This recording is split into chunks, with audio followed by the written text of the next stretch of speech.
സ്വാഗതം ശ്രീ ചെറിയമ്പലിപ്പേ. ഈ CPM-ഉം പിണറായി വിജയനും ആകെ കൂടെ അങ്ങ് മാറുകയാണെന്ന് തോന്നുന്നു.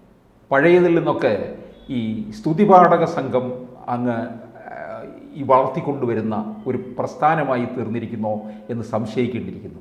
അതിൻ്റെ ഏറ്റവും ഒടുവിലത്തെ തെളിവാണ് വീണ്ടും പിണറായിക്ക് വേണ്ടി സ്തുതി പാടാൻ പലരും രംഗത്തെത്തിയിരിക്കുന്നത്. അങ്ങനെയല്ലേ തോന്നുന്നത്? CPM ഒരു വൈതാലിക സംഘമായി മാറിയിരിക്കുകയാണ്.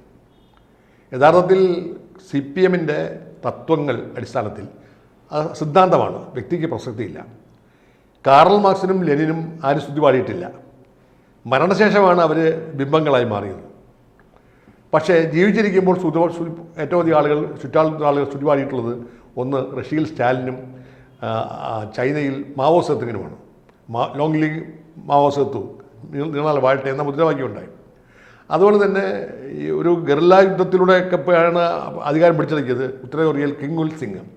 അദ്ദേഹത്തിൻ്റെ ഭരണം എന്ന് പറയുന്നത് അദ്ദേഹത്തിൻ്റെ അനന്തരാവകാശികളാണ് ഇപ്പോൾ ഉള്ളെങ്കിൽ രാജഭരണം പോലെയാണെങ്കിൽ പോലും അദ്ദേഹം തന്നെ പ്രതിച്ഛായ ഉണ്ടാക്കാൻ വേണ്ടിയുള്ള പരസ്യങ്ങളിലൂടെയുള്ള സ്തുതിപാഠനം, കൂടാതെ അദ്ദേഹത്തിനും ജനങ്ങൾ സ്തുതിപാടുന്ന അവസ്ഥ വന്നു. അപ്പോൾ കമ്മ്യൂണിസ്റ്റ് രീതിയല്ല എന്ന് പറയുന്നെങ്കിലും കമ്മ്യൂണിസ്റ്റുകാരുടെ രീതി അതാണെന്നാണ് കാലം തെളിയിച്ചിട്ടുള്ളത്. കേരളത്തിൽ നമുക്കറിയാം, കേരളത്തിൽ ആദ്യകാലങ്ങളിലൊന്നും അങ്ങനെ സ്തുതിപാഠനം ഉണ്ടായിരുന്നില്ല. പല ആളുകൾക്കും ഒരു വിഗ്രഹവൽക്കരണം ഉണ്ടായത് മരിച്ച ശേഷമാണ്. AKG മരിച്ചപ്പോൾ അദ്ദേഹത്തിൻ്റെ പേരിൽ സ്മാരകം, EMS മരിച്ചപ്പോൾ അദ്ദേഹത്തിൻ്റെ സ്മാരകം, പിന്നെ അദ്ദേഹത്തിൻ്റെ ചരമദിനം ഒക്കെ ആഘോഷിക്കാൻ വന്നപ്പോൾ അതെല്ലാം ഒരു ആഘോഷമായി, ആചാരം പകരം ആഘോഷമായി മാറി. അപ്പോൾ അവരും വിഗ്രഹവൽക്കരിക്കപ്പെട്ടതിന് ശേഷമാണ്. കോൺഗ്രസ്സിലങ്ങനെ വരാം, മഹാത്മാഗാന്ധിയും നെഹ്റുവും ഒക്കെ അങ്ങനെ വിഗ്രഹവൽക്കരിക്കേണ്ട ആളുകൾ തന്നെയാണ്. പക്ഷേ ജീവിച്ചിരിക്കുമ്പോൾ തന്നെ സ്തുതിപാഠനത്തെ ആസ്വദിക്കുകയും ആ ആസ്വാദനത്തിൻ്റെ അടിസ്ഥാനത്തിൽ കാര്യങ്ങൾ നിർവഹിക്കുകയും ചെയ്യുന്ന ഒരവസ്ഥ കമ്മ്യൂണിസ്റ്റ് പാർട്ടിയിൽ ഉണ്ടായില്ലെങ്കിൽ അത് ഗതികേടാണ്. ഇവിടെ ആദ്യകാലങ്ങളിലൊക്കെ കമ്മ്യൂണിസ്റ്റ് പാർട്ടിയുടെ തെരഞ്ഞെടുപ്പുകളിൽ, പൊതു തെരഞ്ഞെടുപ്പുകളിൽ സ്ഥാനാർത്ഥികളുടെ പടം പോലും വയ്ക്കില്ല. ചിഹ്നവും പേരും മാത്രമേ ഉള്ളൂ. പേര് പോലും അല്ല, ചിഹ്നവും പാർട്ടിയുമാണ് പ്രധാനമെന്നാണ് പറഞ്ഞിരുന്നത്. സ്ഥാനാർത്ഥിയുടെ പേര് വളരെ അപൂർവമായിട്ട് പറയുന്നത് പോലും എൻ്റെ കുട്ടിക്കാലത്ത് അറിയാം. എൻ്റെ ഓർമ്മയിൽ സുരേഷ് കുറുപ്പിന് മാത്രമാണ് ആദ്യമായിട്ട് 84 പൊതുതെരഞ്ഞെടുപ്പ് സുരേഷ് കുറുപ്പിൻ്റെ ഒരു ബ്ലാക്ക് ആൻഡ് വൈറ്റ് ചിത്രം കോട്ടയത്ത് വന്നു. അപ്പോഴാണ് കമ്മ്യൂണിസ്റ്റ് സ്ഥാനാർത്ഥിയുടെ പടം വരുന്നത്. പിന്നെ അങ്ങോട്ട് കോൺഗ്രസിനെ പോലെ തന്നെ പടം വയ്ക്കുന്ന അവസ്ഥ വന്നു. പക്ഷേ സ്തുതിപാഠനം അടുത്ത കാലത്താണ് വന്നത്. സ്തുതിപാഠനം അടുത്ത കാലത്ത് ഉണ്ടായെന്ന് പറഞ്ഞെങ്കിൽ 2-3 വർഷം മുമ്പ് P. ജയരാജനെ കുറിച്ച് കമ്മ്യൂണിസ്റ്റ് പാർട്ടിയിലെ കുറേ ആളുകൾ അവിടെ അദ്ദേഹത്തിൻ്റെ ചന്താരകമാണ് അദ്ദേഹം എന്നുള്ള അർത്ഥത്തിൽ അദ്ദേഹത്തെക്കുറിച്ചുള്ള പുകഴ്ത്തുന്ന ഗാനങ്ങളും ഈ പ്രചരണങ്ങളും ഒക്കെ വന്നു. ഒരു ഘട്ടം കഴിഞ്ഞപ്പോൾ സോഷ്യൽ മീഡിയയിലാണെങ്കിൽ അദ്ദേഹത്തിൻ്റെ ഗ്രൂപ്പുകൾ അദ്ദേഹത്തെ ഒരു ബ്രിഗേഡാക്കി മാറ്റി ഇങ്ങനെ P. ജയരാജൻ സ്തുതിഗീതങ്ങളും അദ്ദേഹത്തിന് അനുകൂലമായ പോസ്റ്റുകളും വന്നു. ഒരു ഘട്ടം അദ്ദേഹം പാർട്ടി തന്നെ അത് സ്തുതിപാഠനമാണ് എന്ന് പറഞ്ഞ് P. ജയരാജനെ നിയന്ത്രിക്കുന്ന അവസ്ഥ വന്നു. ഇവിടെ കഴിഞ്ഞ പാർട്ടി സമ്മേളനത്തിൻ്റെ സമയത്താണ് കാരണഭൂതൻ എന്ന പേര് പിണറായിക്ക് വന്നത്. അത് നേരത്തെ ഒരു കാട്ടാക്കട സമ്മേളനത്തിലാണ് തിരുവാതിരക്കളിയിടയിൽ അത് വന്നത്. അപ്പോഴും ചില ആളുകൾ അസ്വസ്ഥത കാണിച്ചു, കാരണം അത് ശരിയല്ല എന്നുള്ളത്. പക്ഷേ ആരും അതിനെ ചോദ്യം ചെയ്തില്ല. പിന്നീട് ഇങ്ങോട്ട് സംസ്ഥാന നേതാക്കന്മാർ തന്നെ സ്തുതിപാഠനം നടത്തി. സംസ്ഥാന സെക്രട്ടറിയായ M. വി. ഗോവിന്ദൻ പിണറായി വിജയൻ്റെ ഒരു അടുത്ത ആളാണ്. അദ്ദേഹമാണ് അദ്ദേഹത്തെ നിയമിച്ചത്. കാരണം അടുത്ത കാലത്ത് എല്ലാ കാര്യങ്ങളും തീരുമാനിക്കുന്നത് പിണറായിയാണല്ലോ. കമ്മ്യൂണിസ്റ്റ് പാർട്ടി എന്ന് പറഞ്ഞാൽ ജനാധിപത്യ പാർട്ടിയാണെന്ന് പറഞ്ഞാലും സെൻട്രലൈസ്ഡ് ഡെമോക്രസി, കേന്ദ്രീകൃത ജനാധിപത്യം എന്ന് പറഞ്ഞാൽ സ്വേച്ഛാധിപത്യമാണ്.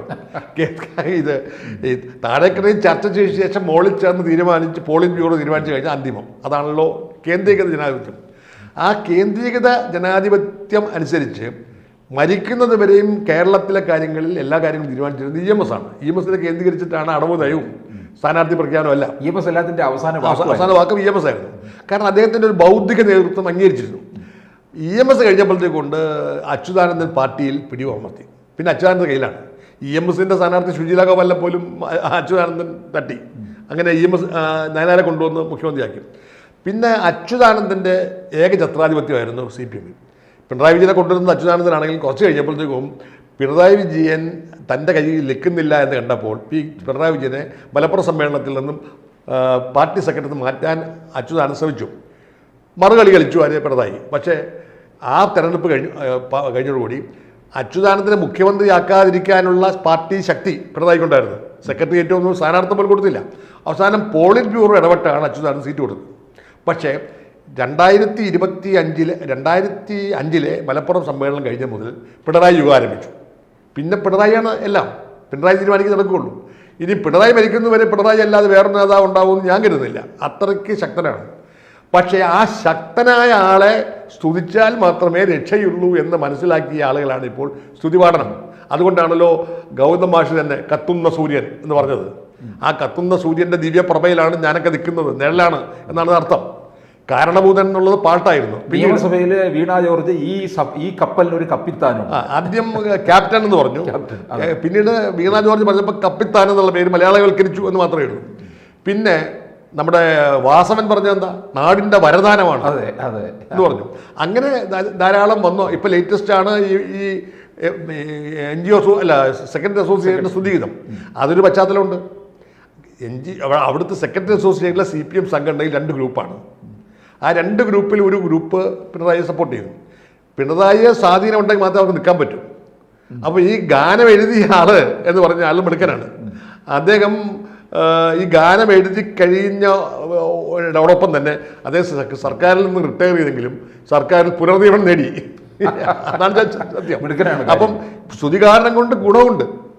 അപ്പോൾ സ്തുതിപാഠനം എന്ന് പറയുന്നത് ഒരു കലയായി CPM-ൽ വളരുകയും അത് ഒരു ശൈലിയായി മാറുകയും ചെയ്തിരിക്കുന്ന അപകടകരമായ അവസ്ഥയിലേക്കാണ് CPM പൊയ്ക്കൊണ്ടിരിക്കുന്നത്. ചെറിയമ്പലിപ്പ് എനിക്ക് ഈ അവസരത്തിൽ ഓർമ്മ വരുന്നത്, ചെറിയമ്പലിപ്പിന് ഓർമ്മ കാണും, ശംഖുമുഖത്ത് പാർട്ടിയുടെ ഒരു ജാഥാ സമ്മേളനം സമാപനം VS-ഉം വേദിയിലെത്തി. VS-നെ ഇരുത്തിക്കൊണ്ട് പിണറായി ഒരു ഉറുദു കവിത കോട്ട് ചെയ്തിട്ടുണ്ട്, ഓർക്കുന്നുണ്ടല്ലോ അല്ലേ? ഈ കടലിലെ തിര ആർത്തിരമ്പുന്നു, അതിൽ നിന്ന് കുറച്ച് കോരി ഒരു ബക്കറ്റിൽ വെക്കുമ്പോൾ എന്തായിരിക്കും അത്? ആ തിര അവിടെ കാണുന്നില്ലല്ലോ.